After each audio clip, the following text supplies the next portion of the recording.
Happy Tuesday, everybody. It's Jim, it's Amadeus, and we're here to talk some soccer, some baseball, and anything else you want to talk about. So, Amadeus, hope you're doing well.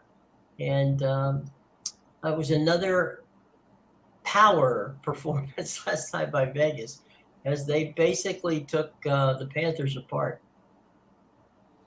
Yeah, big 7-2 win. It was funny because the Panthers really over the last two seasons they've been this team that they don't play defense well. They give up a lot of goals, but they score a lot of goals. And coming into the series, they had won 9 of their last 10 games in the playoffs. All they were trending heavily to the under. All super defensive performances. Bobrovsky was looking like Vezina Bobrovsky again. And then they hit this series, they just get blown up in both games for 12 goals and could only score 2 in each. So definitely interesting, but I think it's going to be a different story in Florida, especially the way the Panthers swept in the last round. That the NHL is not going to let Vegas sweep or end this in 5 games. It's got to be a 6-game series at least. They need it. I doubt TNT is even getting any ratings on it. So they need to drag it out as long as they really can for as much money as they can get out of the series. Well, you're right on that part. The other part for a TNT broadcast, right, or any broadcast for that matter, the last thing you want to do is see, two teams that you would rather not have, but one is blowing the other one out. So you don't even have a game where people go, oh, well, fine. These are not my 2 favorite teams, but they're playing a heck of a, I'm hanging on every goal here because, they're in the 3rd overtime and still haven't scored or something like that. That's not the case. These two teams are just, Vegas has just blown, Florida off the map. It's like, okay, no problem. Let's roll on. And even like the way they're doing it. So let's say Florida wins the next 2 games at home and ties up the series. This happened in the NBA last year, and a lot of people complained about the NBA playoffs last year because it was like, you'd get a team they would win by 20 points, and then the next night get blown out by 20 points. Like, this is the playoffs. Come on, right? Like, you can't just be taking nights off. So personally, I think Florida probably wins the next 2 games at home. I wouldn't count them out of this series, not yet anyway. Especially, you knocked out the best regular season team to ever play the game. You were down 3-1 in that series and came back, and then you just used it to basically, almost swept the Leafs, took them out in 5, and then swept the Hurricanes. So, yeah, I would say I know Vegas was better actually on the road this year, but like I said, I think they need to extend this out. I could see Florida winning the next 2 games. It'll be fun. It'll be interesting. NBA tonight, we've got the speaking of Miami, the series moves from Denver to Miami, and should be an interesting thing. One thing about Miami is the crowds come out whenever it's, there's a lot of, of celebrities in the Miami area, and they come out to watch the games whenever they know they're going to be on national television in a championship playoff. They may not be there during the regular season, but they're there now. So it shall be an interesting thing. We'll see how well Miami responds to being whacked out in Denver twice. Yeah, I'm sorry, they split. I'm sorry. Yeah, they split. They split. I was thinking of the Panthers for a minute. Yeah. Yeah, it's just too many Florida teams in these times. Right, in the same area.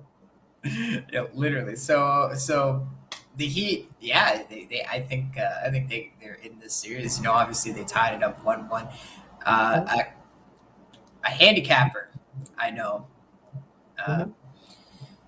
actually pointed out that so the Heat have been pretty much terrible. They've been about even in the first quarter. They've been pretty bad in the second and third quarter, and they're plus 90 in the fourth quarter. So definitely a fourth quarter team for sure.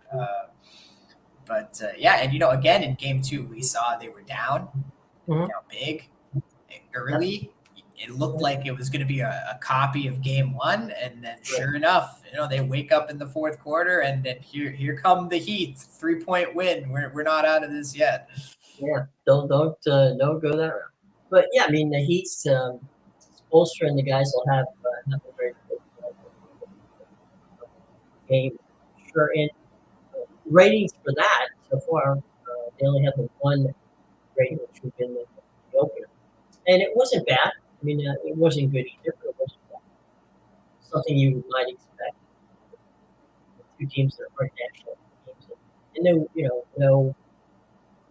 I mean, obviously there's superstars on both teams, but not on the ilk of LeBron James or Steph Curry or any of those guys. So, I think ABC, ESPN are happy with the numbers they're getting.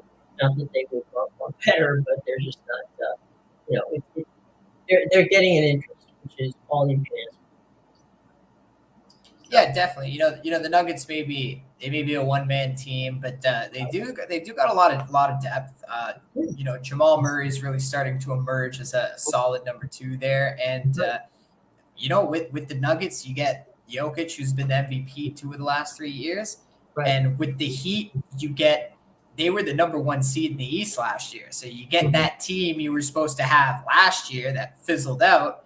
Now you're getting them this year, where they barely squeaked in as the 8th seed, but they're playing like the number one seed from last year. Right.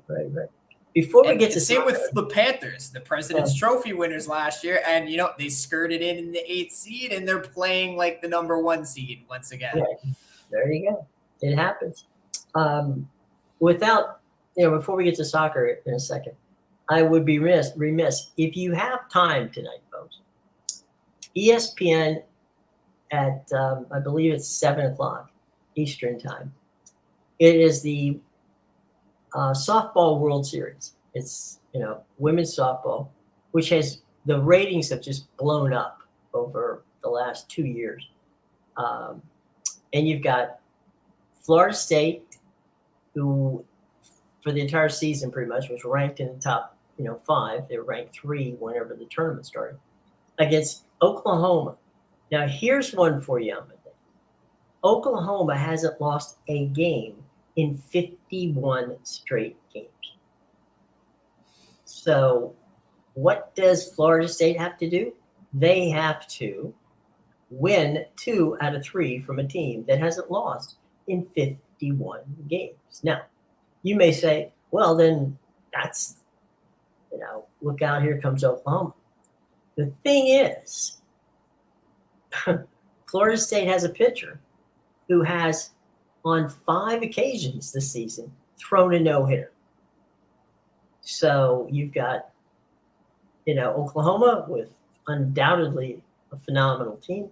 You got Florida State with a good team. If you like women's softball, this is the one to watch.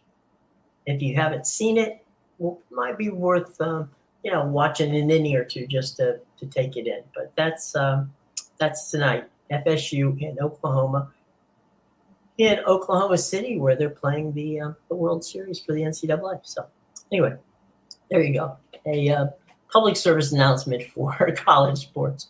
2 big events this week in soccer. Why don't you kick us off, no pun intended, with what's going to happen tomorrow? Yes. Tonight. Tonight there is some Copa Libertadores in South America. The South American Champions League, Right. And I'm always the way theirs runs a little different than European Champions League. They have games on Tuesday, Wednesday, and Thursday.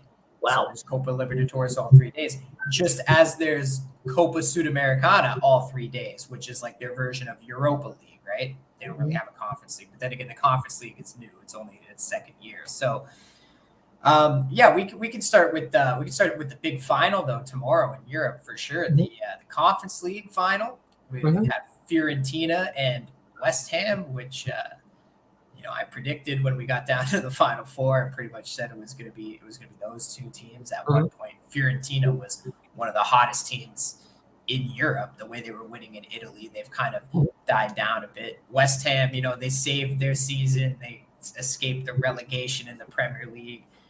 Didn't really do much anything else than that, but they have a chance to get into Europa League by winning this tournament.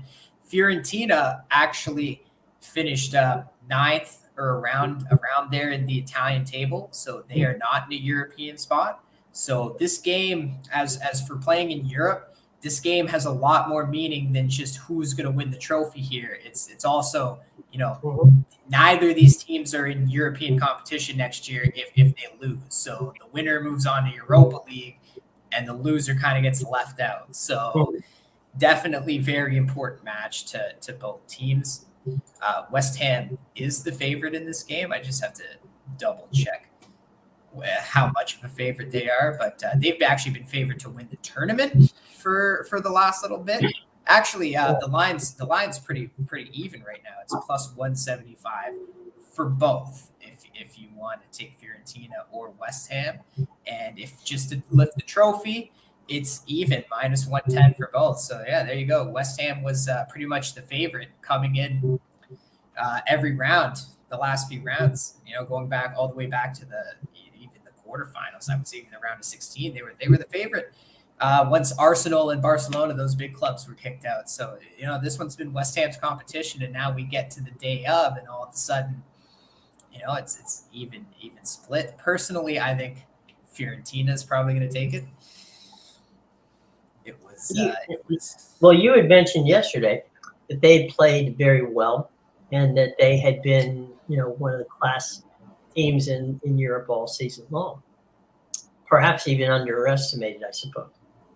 Yeah, they've definitely been an underestimated team. They went on that big surge a few weeks ago where they won something like 9 or 10 straight matches between Italy and the Conference League, and they were playing very well. So it's going to be an interesting match for sure. I believe this one is I forget where they're playing this one. They had the Europa League final in Budapest. This one's in Prague. Now I remember. Okay. This one's going to be in Prague. So that will be the neutral site for this one. But hey, yeah, definitely. Right. Yeah, good to see Rye Cape. Hey, good to have you, Ray.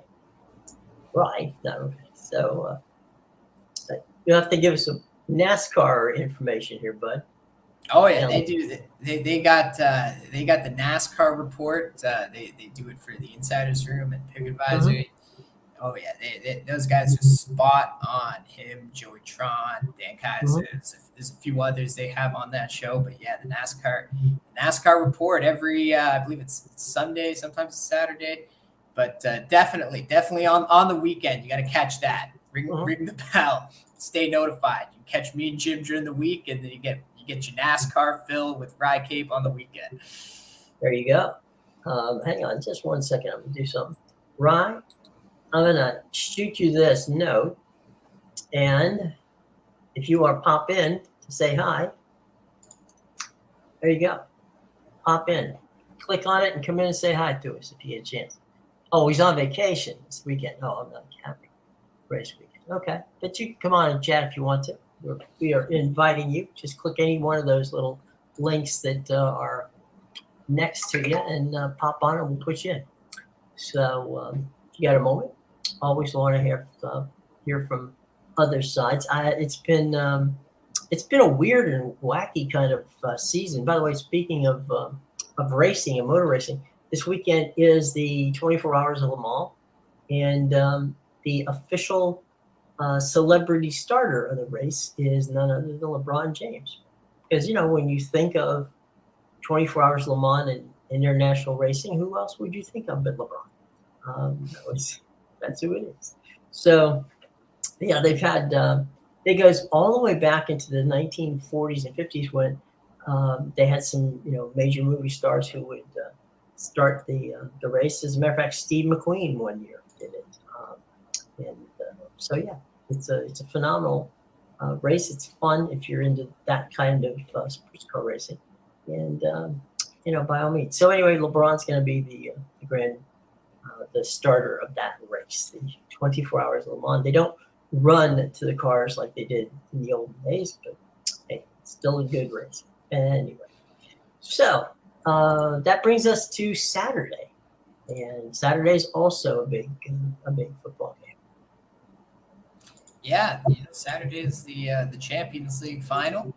Mhm. Still a ways away, but let's check on the line. Let's see how that one moved. Yeah, so Man City was about a minus 223. They're the same thing today, so hasn't moved yet, but I'm sure as we get closer to game day, it'll move. The total over 2.5 is still sitting at minus 138.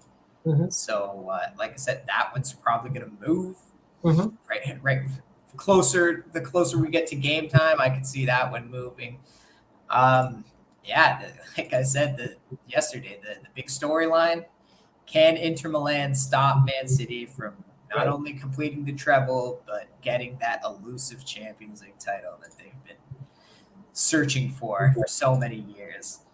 Well, there's nothing like a spoiler, and it should be interesting. And we'll get excuse me, we'll get far into the deep words on this coming up really soon, so that everybody on the Friday show will have a pretty detailed situation. I'll let you know what's going on.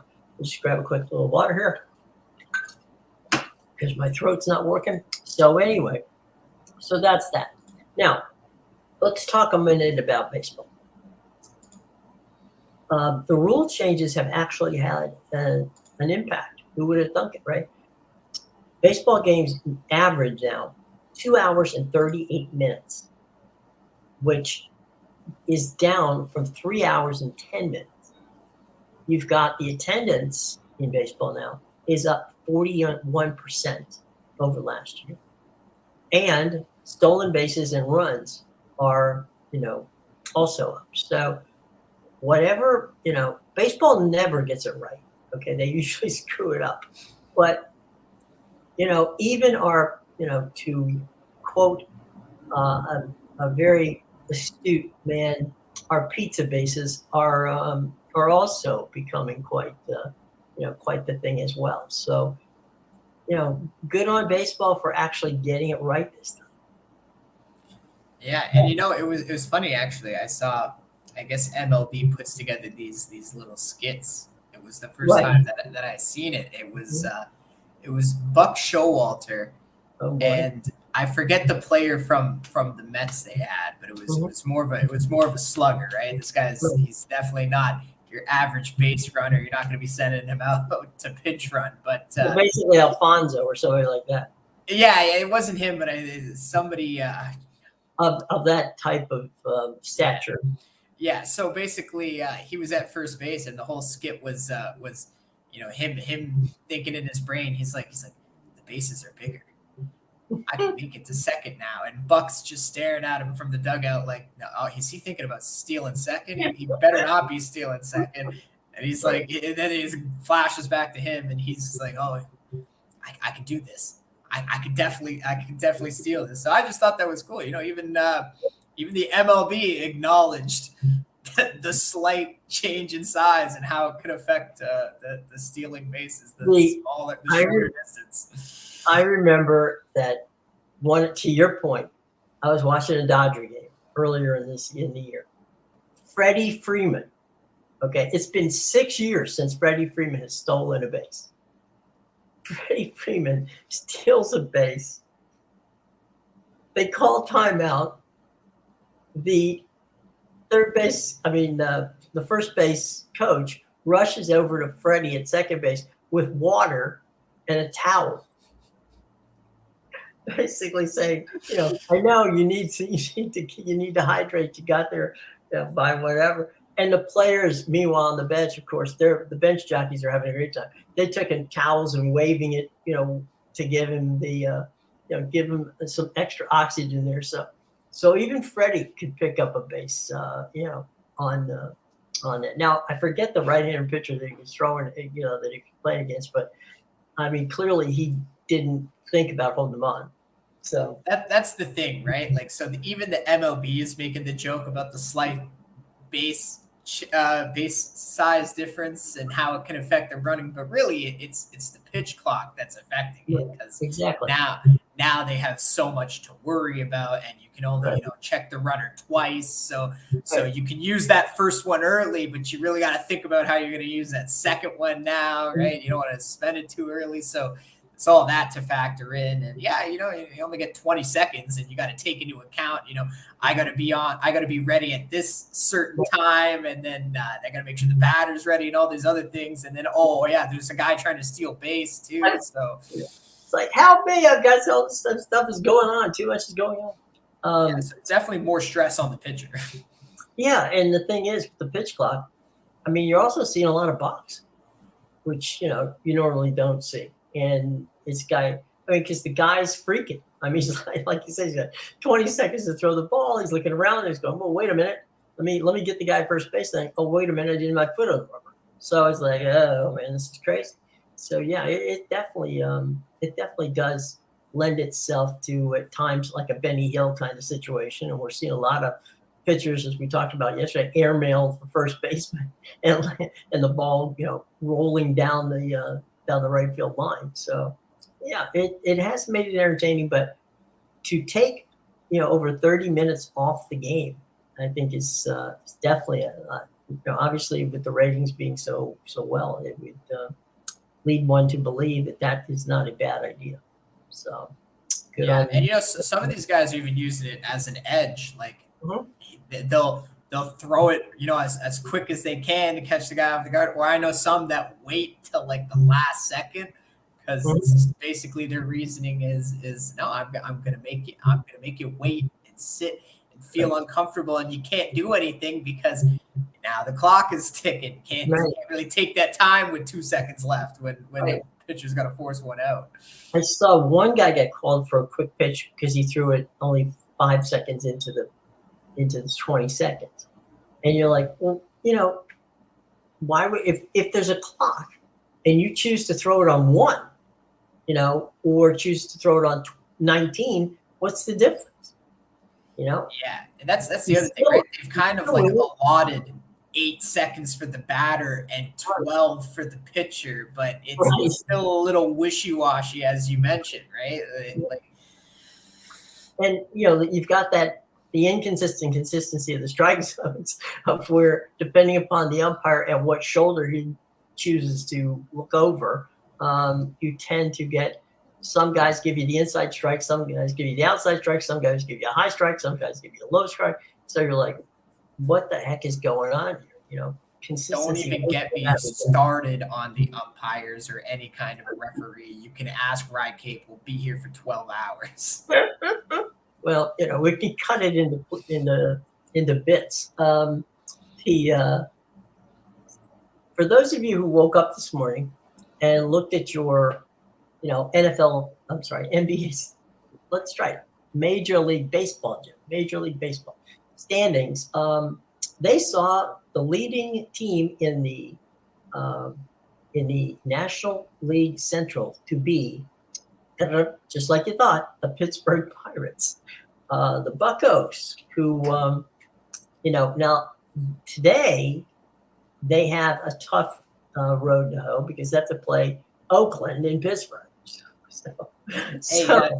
Don't forget about your Diamondbacks, who are leading the NL West, like everybody had.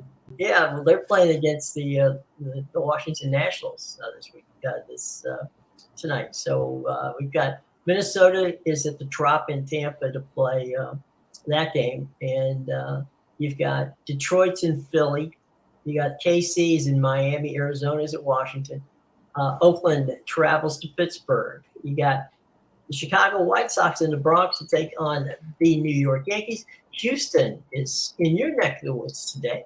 The Astros visit Toronto. I want to mention something about that series. So, so the Astros, they won 11-4 yesterday against the Blue Jays. Right. Mm-hmm. And so this was a series I went to last year, and I watched Kikuchi get destroyed on the one day. And it was the same kind of thing. Me and my buddy left to go get a beer because Houston had the bases loaded. And as we're walking through the stadium, I look at the TV and it's like 10-4. I was like, what just happened, right? It seems like every year the Astros get off to that slow start in the first 2 months where they're kind of they're not playing bad. They're still over 500, but they're just making their way like they've been doing. The offense isn't great. The pitching is keeping them in games. Right. And then they come up to Toronto, and they always come up to Toronto around the same kind of year. And they have this offensive explosion. And it's like it just propels them forward in the next few weeks because it happened last year. And, Houston, they won 3-4 against the Angels, but they didn't score a ton of runs. And all of a sudden they come up to Toronto and they put up 11. Now they're going to be facing Toronto's best pitcher today, Gausman, but they crapped on him for 8 runs earlier in the season back in Houston. So I would watch this series very closely because if Houston wins 2 out of the 3 or even sweeps the Blue Jays, wouldn't be shocked if they go on a big run after this because it always seems to happen after they come to Toronto. That's a good point. And the other thing too is you've got Alumni Day because George Springer's there, so that ought to be a lot of fun. And Altuve is always out. He missed the series last year and came back in like the last game of the 3-game series. And again, he was out yesterday. He's out today. He's coming back, I think, for tomorrow's game or Thursday's game. It's a 4-game series. There you go. Boston's he'll light up the Blue Jays on his return. Let him, he'll hit 3 home runs and score 8 runs. Boston's at Cleveland, Paxton and Shane Bieber. The Dodgers are in Cincinnati. The Mets and the Braves get together. Baltimore this is an intriguing matchup. Baltimore is in Milwaukee to play the Brew Crew, and those 2 teams, are the second-place teams in their respective divisions. St. Louis moves on to play Texas and Arlington, and that Texas keeps winning. Don't ask me how, but they do. San Francisco. DeGrom's not even.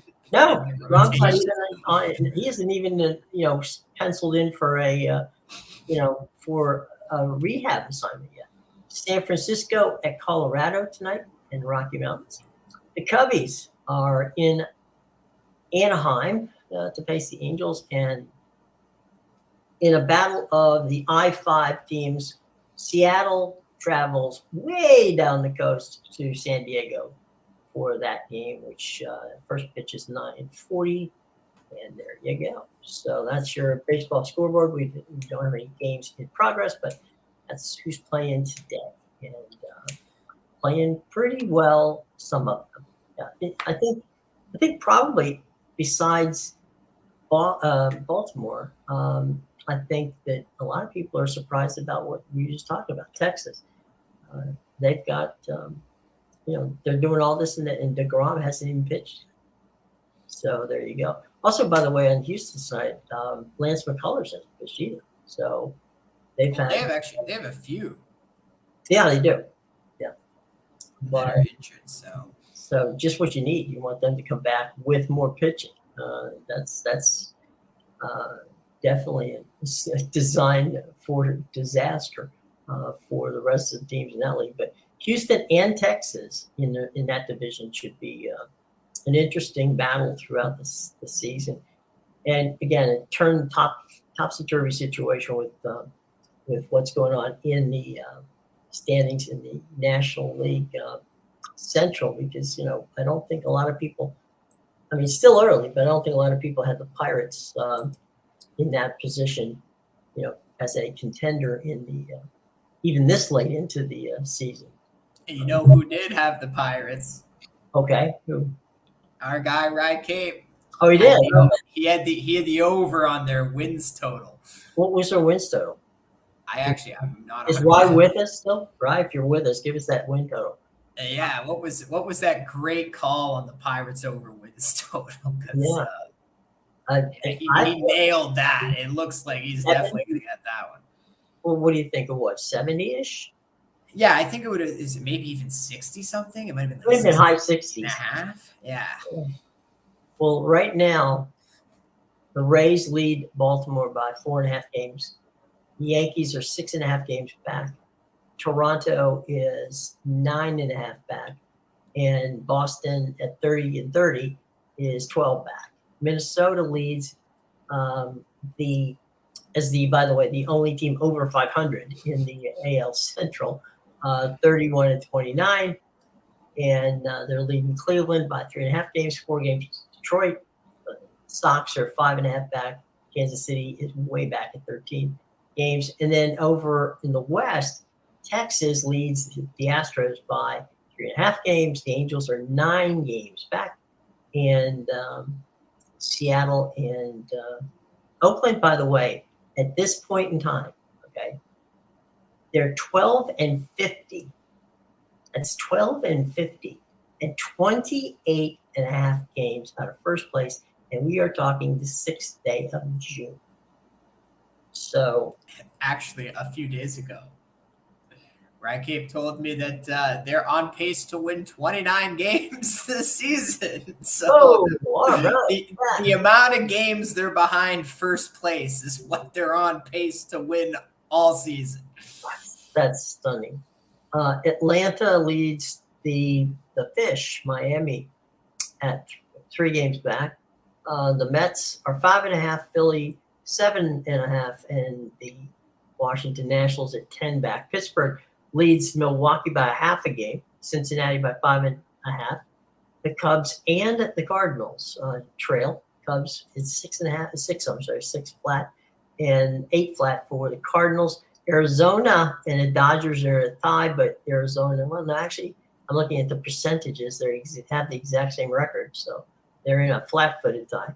San Francisco's 5.5 back. San Diego, the team that you and I have said are the most underachieving group of billionaires in baseball.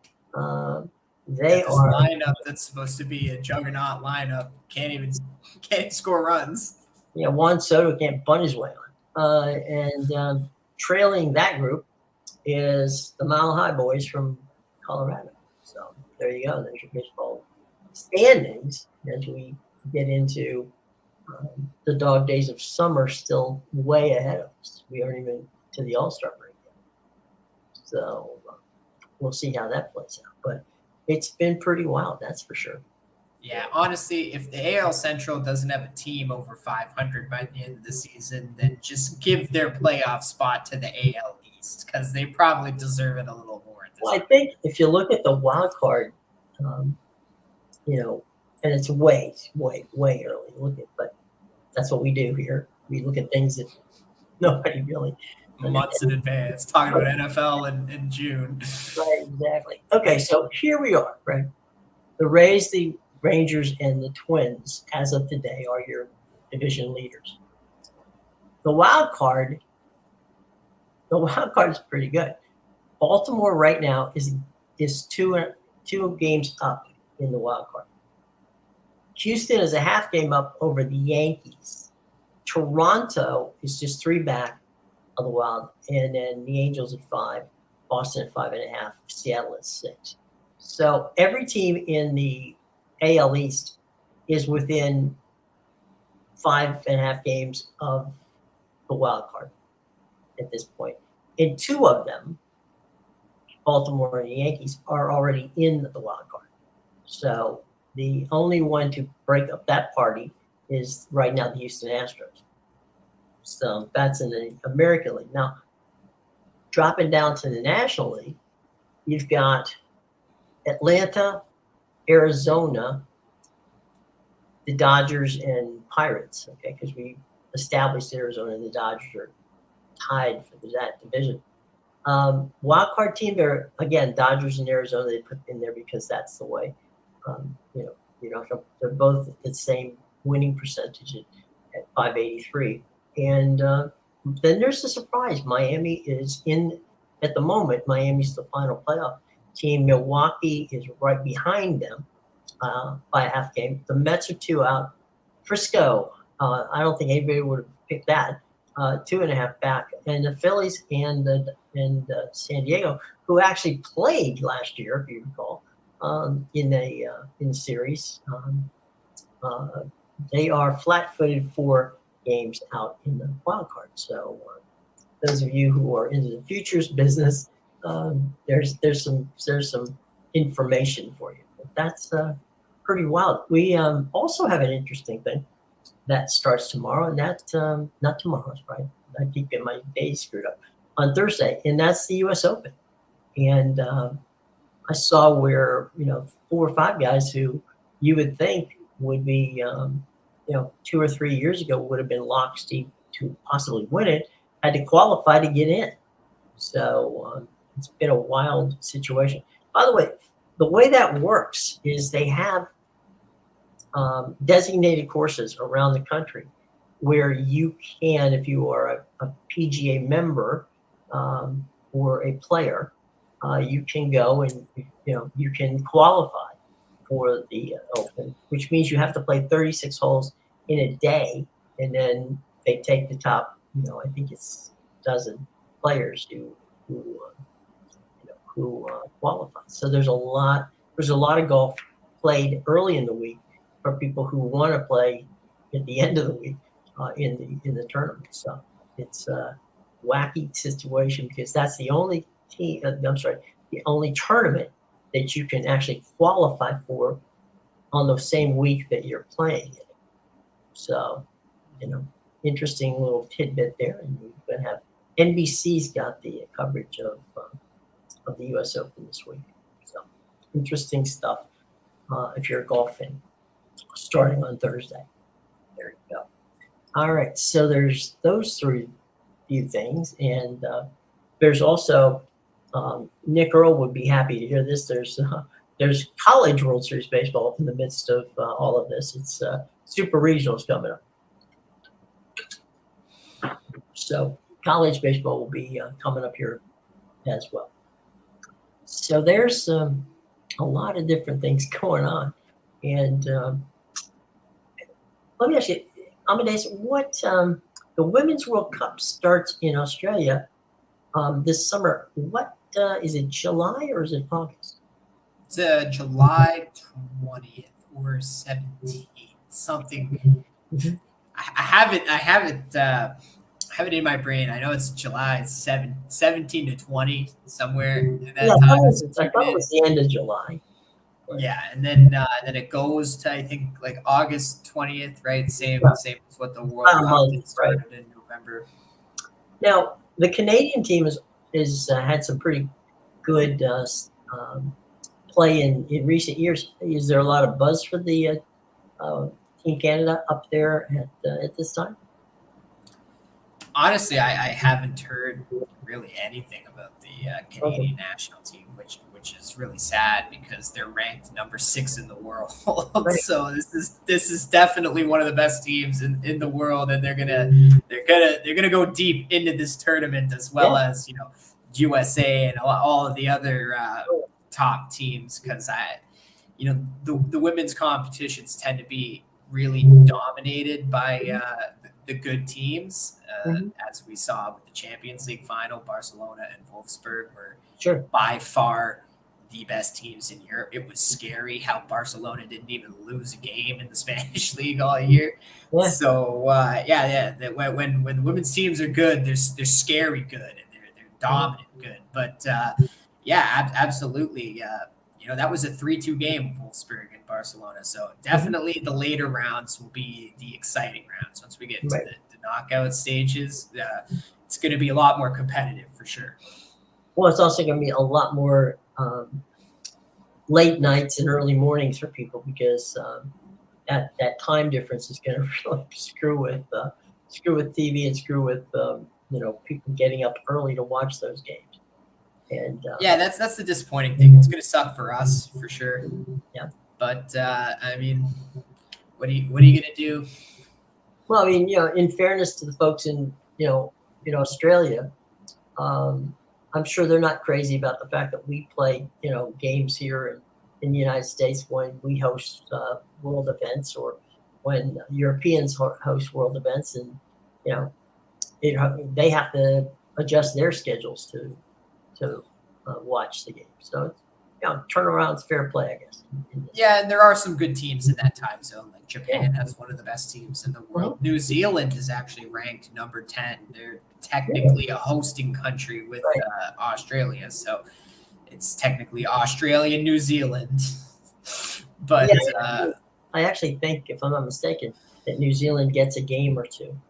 Yeah. They do, and it's the Australian New Zealand World Cup technically, Right. but yeah, it's Welcome to definitely Oceania. Yeah.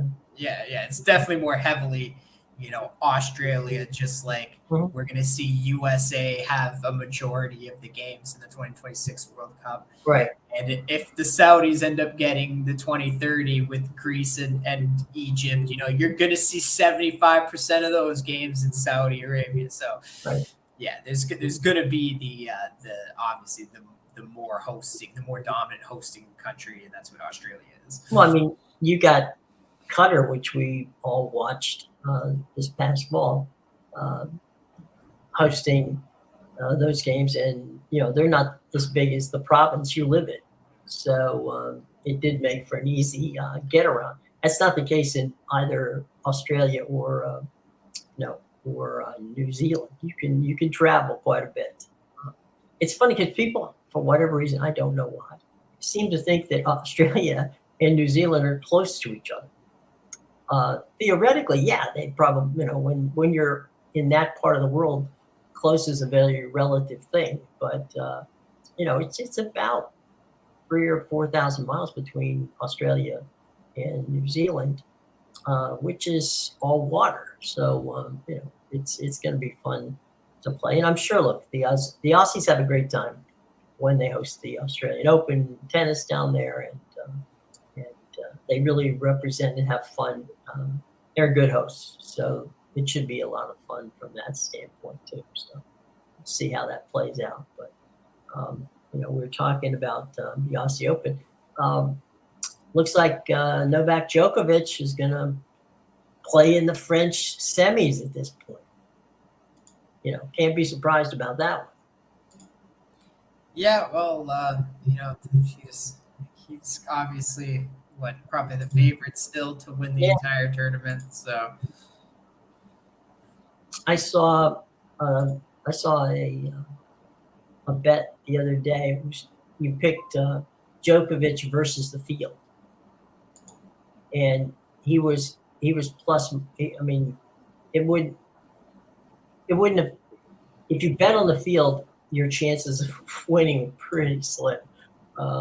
It was pretty hefty on Joker to basically win that tournament. So they're giving him a lot of respect. No other, it's not like he's had problems, but if there's one court that he has not excelled on, it's probably that one, at Roland Garros. But that doesn't mean he can't win. Well, it's interesting because I decided to just look into it, and he is not the favorite to win the tournament. You can get the Joker at plus 162 right now. Well, good opportunities. So who do they think's good? Where the books are? Who's the books? Who do you think it is? I thought it was Joker, so clearly I thought it was too. But if it's not Joker, who do you think it could be? Oh man, what's the kid from France? What's his name? Shoot. Begins with a T. I don't know. I can't recall. So who is it? I'll tell you, it's Carlos Alcaraz. Oh yeah, that would have been a better guess. Yeah, he's and you know what? I guess last year he really did. He was making statements. He kind of died off. Right. Yeah, but he plays his surface, I guess. Yeah, well, he's from Spain, so right. So Nadal 2.0.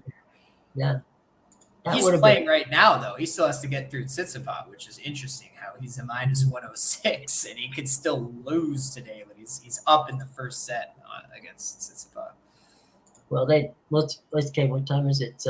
It's going on 8:00 in Paris right now. So he's playing in, and they just added lights 2 or 3 years ago to Roland Garros. So I guess he can play for as long as need be. In the old days, they would call it for darkness, but that is not the case anymore. So no, as a matter of fact, I think Roland Garros is probably the only major that doesn't have a dome now. because you've got the roof on Wimbledon, the roof it's coming to Flushing Meadows, and then there's a roof on the tournament there in Melbourne for the Australians. So everywhere you go, you got a roof, so they can play late and they can play outdoors, rain or shine. But yeah, it's definitely going to be interesting. But I don't know. I clearly I was thinking Joker was going to get it, but and he may still win it. But if he's the dog, that's not a bad wager. He's been rearing through everybody, so we'll see. Who's the woman? Who's favored on the women's side? On the women's side, let me just check it out here. Because that was basically a bunch of. I mean, there could have been six or seven could have been easily picked to win that. Iga is the -200 clear favorite, and Really? then Sabalenka is a +225, and then everybody else is +1,000 or higher. Sabalenka, yeah, but Yeah, she always chokes. okay. Trust me when I say I've watched enough Sabalenka to know when she's gonna choke. I bow in your presence on Right. Sabalenka. Yeah. Huh. The heart attacks that woman will give you just watching her.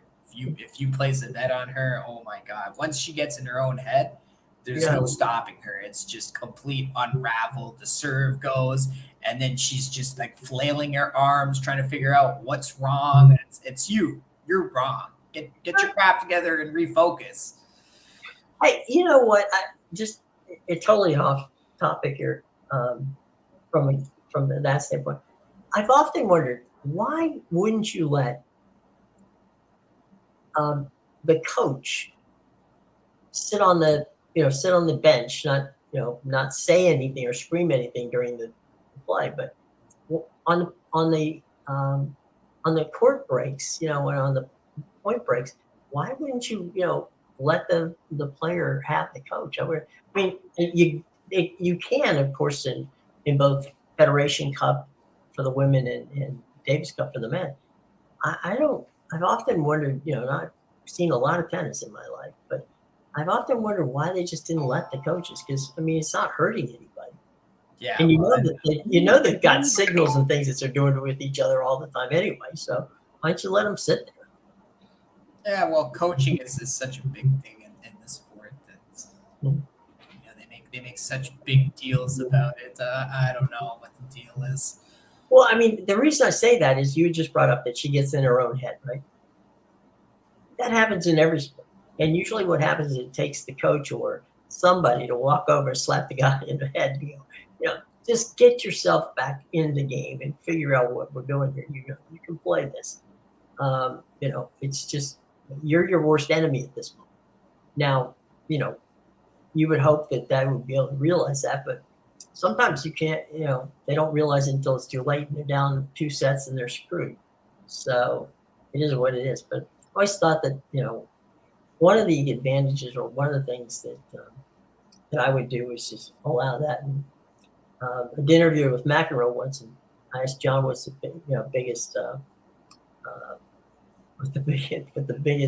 improvement was that they did in tennis. Because the biggest improvement was they painted the court. It's just so now we know, if it's on the green, it's in. If it's on the blue, it's out. Like, okay, well, that's a genius move. That now they're the funny thing here in the States, and I assume it's something going on in Canada as well, is pickleball. I mean, you got a lot of people playing pickleball, which up till about a year ago, I didn't have any clue what it was. And now there's a national pickleball professional league, and guys like LeBron James, who we mentioned earlier, Puff Daddy, all those guys have got teams in the national pickleball. So yeah, it's huge up here for sure. It makes a lot of noise. They've got that tough racket, and then what in essence is a wiffle ball. So you got a plastic racket hitting a plastic ball, and you're basically hitting it at each other. So it is what it is. So there you go. We're getting ready here, bud. What's some final thoughts before we get out of here? Any of your wisdom? Let's first of all tell people where they can go and find your picks, because we want that to be. And Yeah, you can get my picks. Tied into tonight. Yeah, you can get them at bigowl.com and pickadvisor.com. I got some South American soccer for the Copa Libertadores and some MLB. So, go check it out. So anything you're willing to share, not that it's on your paid one, but anything that you want to share with the class on tonight's baseball? Anything that you want to throw a freebie out there so that they can take a look at it? Or just something you have a good feeling of, but you didn't include it in your list? I kind of like the Mets tonight at the plus 150. Carlos Carrasco's been pitching a lot better. I know Bryce Elder's been really good this year, and he's actually a pitcher that I've been riding quite a bit, but he has, he's still young, and he has the potential to get blown up. I think the Mets are going to be hungry after getting swept by the Blue Jays. Mm-hmm. And this is a big series for them, obviously, because they're chasing the Braves in the division. So I would take a shot on, Carrasco with the Mets tonight, plus 150. There you go. That's not a bad thing to leave on. So anyway, folks, be sure to check out everything on that with Amadeus, and we'll see you tomorrow. We'll have plenty of other things to talk about as well. Until then, I'm Jim from Amadeus. Have a great day.